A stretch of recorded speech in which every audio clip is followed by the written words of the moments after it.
The short-term answer is it is.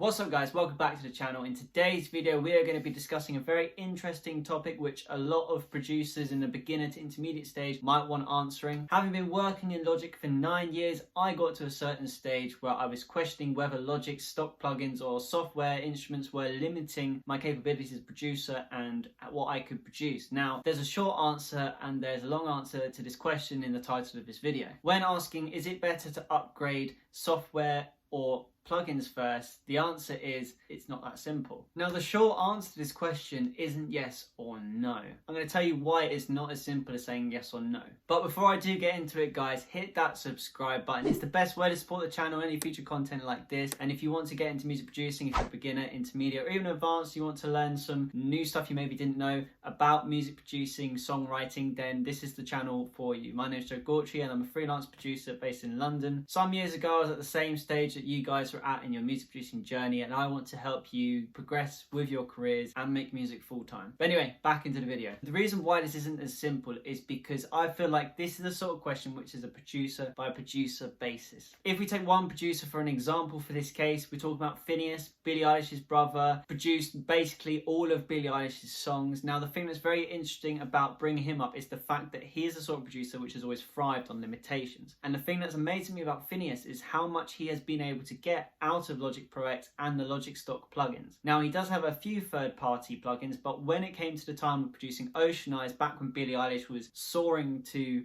fame, or just getting noticed rather, he produced that whole track using just Logic stock plugins and software instruments. Now we could talk about the microphone that he used, which would have, obviously that's not part of Logic, but that is equipment and we're talking about software. And if you do have Logic Pro X and want to see this for your own eyes, you can actually download the session file for Ocean Eyes by Billie Eilish. There's a lot of cool techniques in there you can learn, and you can sort of get an understanding of what Phineas did to produce at the top level just using stuff in Logic. Because don't get me wrong, Logic stock plugins are good, they're not bad at all. Some of them are actually really good emulations of compressors and analog hardware that's out there in the industry today. And this is part of the case that I'm building for why you necessarily need to think about what it is that you need to upgrade, rather than just thinking about, do I need to upgrade software instruments or do I need to upgrade my plugins? So before we get into talking about software, instruments and plugins and the benefits of either, I want to first talk about you. You're the producer. You know what your limitations are and what your strengths are. When you're watching this video, you can probably think about many tracks that you have written and produced, and maybe some of those songs didn't come to you straight away. Maybe there were some hurdles you had to overcome. Maybe you can get maybe the bass sounding right. Maybe you can find the right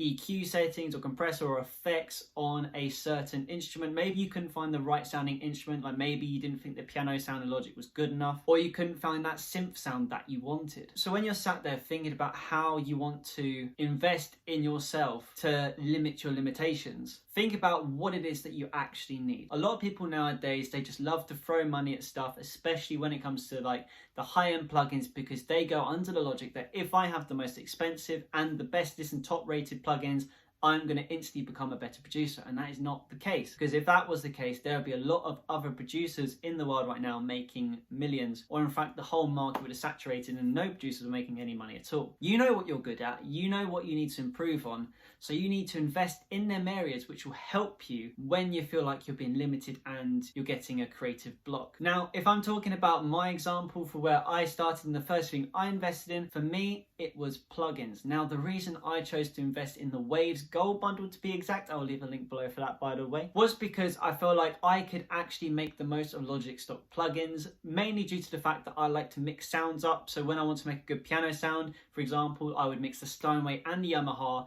and stack track them and then mix them together, and I found I could get some really good piano sounds, which I was always happy with. And that isn't the case for everyone, but at the time I felt like, right, I need to invest in some better plugins, because I felt, especially in the mastering and the mixing stage, even though I knew that I could do a good job of mixing, I knew that I still had another level I could go up, and a lot of the time that was down to something called emulations. The difference between a lot of third-party plugins and Logic is the different emulations that these third-party plugins are. And what I mean by emulations is what they are modeled off. As I said earlier in this video, a lot of plugins are modeled off pre-existing analog hardware, and a lot of people buy, say, compressors from third-party because it is emulating a certain compressor which has a lot of nostalgia to it, has a certain saturation to it, which is iconic of a certain era. And if you're making music similar to that, you want that because you want your song to be just as good as what you're trying to reference to. Now, looking through the Waves Gold bundle, I had to really think about it. I didn't just buy the money. I even waited till Black Friday when it was cheap. You should never rush these things when it comes to investing in yourself. But I noticed it had such plugins as the Vitamin, it had a really good de-esser, it had some good EQs, and it also had the Renaissance range, which have a very good reputation and they've not only been very simple, but I really liked the sort of color that they added to a track. So much so that I even ended up investing in Arvox later down the line. But basically, when I bought this Waves Gold bundle, I actually felt like I was upgrading and increasing my skill set by having this. There were some other things as well, like Arverb, even though I didn't think I needed Arverb because I have Space Designer, which anyone who has Logic knows that's an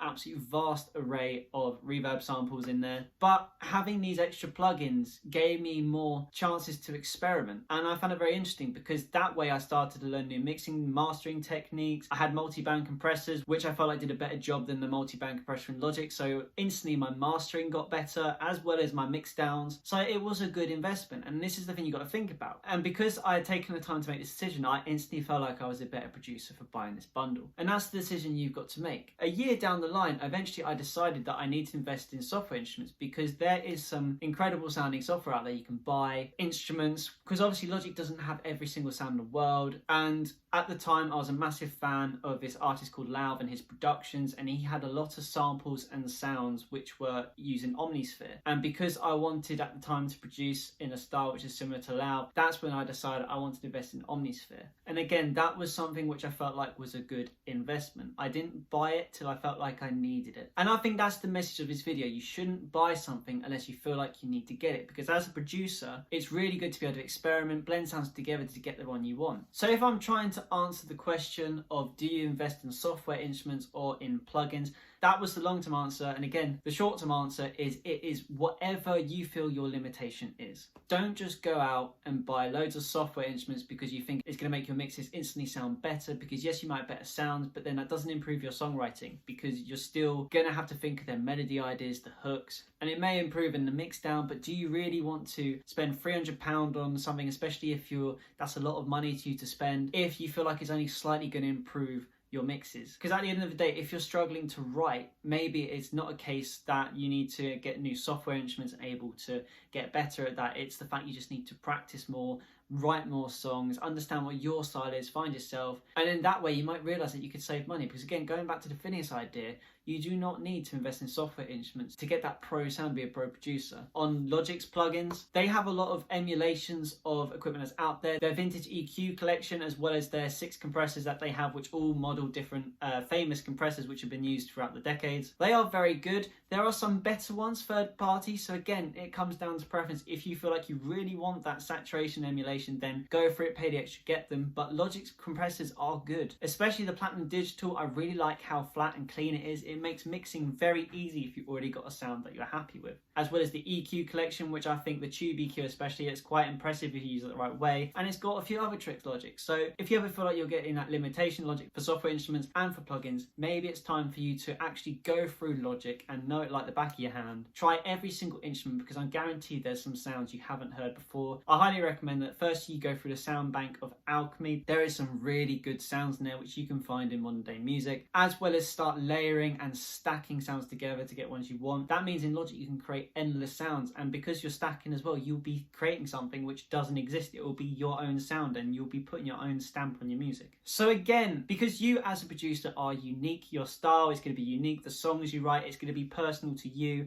and you want to bring that out as much as possible. And I do firmly believe that when you are slightly limited, that's when your creative side really comes out, because that's when you have to experiment. So don't just throw money at any software or plugins just because you feel like it's going to make you better. That's not the case. But yes, guys, I hope you enjoyed this video. I hope it was helpful. And if you did find this video helpful, hit that subscribe button, because I'm going to do more videos like this. And if you do want to see any more videos where I talk about plugins which might be useful to you to buy, if you do want to upgrade, then I will leave the link below for my playlist with all my plugin spotlight videos. And drop a comment below as well if there's any software instruments or plugins that you're interested in buying and you don't know whether it's the right investment. I'm sure I'll be able to give you an opinion on that if you care about my opinion. But thank you for watching, guys, and I'll see you in the next video.